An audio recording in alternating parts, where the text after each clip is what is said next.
My name is Sean Martin. I am currently a junior at MTSU, where I'm applying for a major in sociology, minoring in political science and philosophy. I originally started in my higher education path back in Southern Illinois, where poverty line there sort of denotes that most families aren't driving their students to actually, and their kids to actually go. I realized that the only way I was able to actually apply this was to go through military service. I honorably served in the Marines for 4 years, from 2005 to 2009, and after that I came back to Southern Illinois, St. Louis area, where I went for about a year to St. Louis University, where I started getting my feet wet, so to speak, in higher education. And after that, I facilitated a move down here to MTSU, and I've been a part of this campus community ever since, and it's been great. I'm really just dedicated to veteran education and higher ed at this point. Most of my time here has been dedicated around that whole mantra of trying to help my own brothers and sisters to get through this trial. I mean, it's a challenge. I would love to work for a state level education sector. My dream jobs are more than likely in think tanks and federal Department of Education sectors, quite possibly. I think one of the best parts about being in school right now is some of the things that I didn't really expect to have happen. For instance, I see it all the time where you're walking into a course or a classroom and you realize that you're 5 years older than everybody else there. And a lot of individuals take that as sort of the notional, you get anxious about that. I'm the adult learner. Something, I may not have been smart enough to be here, so that's why I'm here now.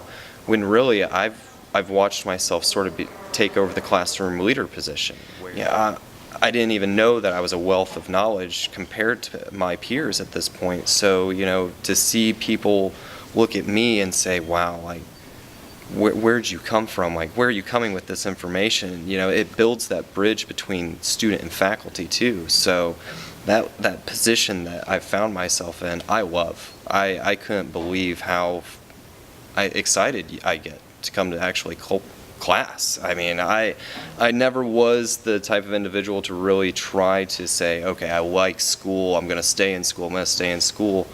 But coming back, that's all I've been. So it's one of those little secrets that I never even thought of.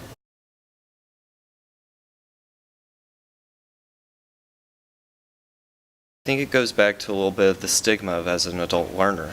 You're older, so the traditional students, they're going to look at you and have those thoughts of, why are you here? Especially at a 4-year institution where the typical is you're 18 and you're going through the motions, whereas I'm here at the same age as graduates. So it creates some anxiety in you, and I've seen it in a lot of my veteran peers and myself as well, where you may not feel like you belong.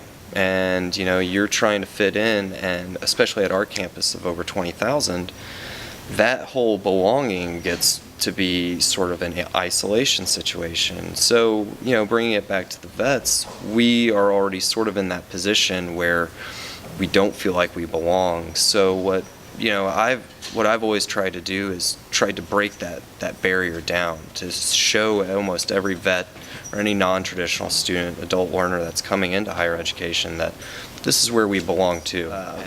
Since World War II, Montgomery GI Bill's been pushing veterans to actually expand higher education, and frankly, most of our campuses that we have across the country wouldn't be there without us. So we're sort of upholding that standard that those before us sort of came through. So it's sort of like an honor thing. You take anxiety and you turn it into honor building.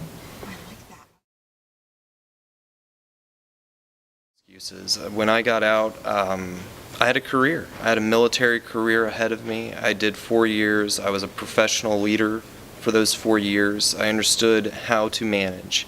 And so when I got out, I initially just took that as, you need to find a career. You have family, you have a lot of responsibility to take care of your children and make sure that those bills are paid and the food's on the table. So when you look at education, all you hear is debt, student loans, you're going to pay for this. But really, that system has changed so much, but nobody really goes out of their way to tell you these things and how to manage those resources. So, I did it. I went out and tried finding the jobs, finding the careers, and they just didn't fit. And unfortunately, predominantly most part, everybody asked for that bachelor's degree.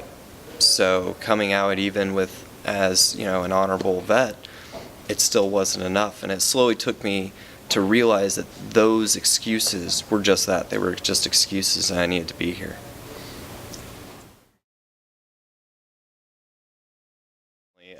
My family couldn't be happier. I think my grandfather and my uncle are the only two from my immediate family that have ever pursued education. My grandfather also was a Marine during the Korean conflict, so he came home, found all the excuses, picked up all these small part-time jobs, and realized it wasn't cutting it. So he himself went through higher education on the Montgomery GI Bill, became a special needs instructor and counselor. So he went on to do bigger and better things with himself that I can only try to, step into those shoes as much as possible.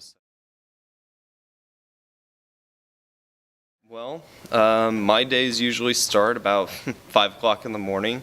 As a non-traditional student, I'm commuting, so I commute all the way from Nashville to here, and by around 7 o'clock, I actually, here's another one, I work for the Vet Success on Campus office on our community. So pretty much what that is, it's a VA program installed on our campus, and the VA employee is a vocational rehab counselor that pretty much looks for employment and such. So I work there as a work study and also as a peer mentor, which is connected into other veterans like first time students. We do a lot of that introduction, warm welcoming information. So I usually sit there for a few hours, open up the shop, meet vets, help them out with anything that's going on. Go to a couple classes in between in the middle of the afternoon. I keep busy. I keep really busy. So, I just move. I just keep moving. And, I was told some words when I first got here, and they've rang true, that you always go where you're invited. Don't go where you're not. And so, every opportunity, every invitation that I've been offered, I've taken, and it's just connected me into so many parts of this university. Don't wait.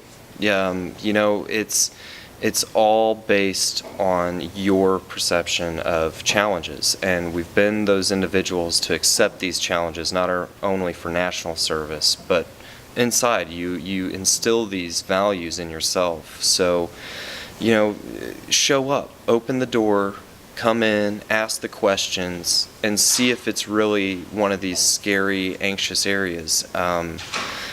But I've yet to be proven wrong that it is. There's always another veteran on that campus willing to tell you, hey, what do you need help with? What can we do for you, and what can you do for us? So it's that mutual thing, and for me it sort of goes back to the peer mentor network that, vets take care of their own. And when you do that and you have that connection, you can't be stopped, and you're going to succeed in higher ed without a doubt.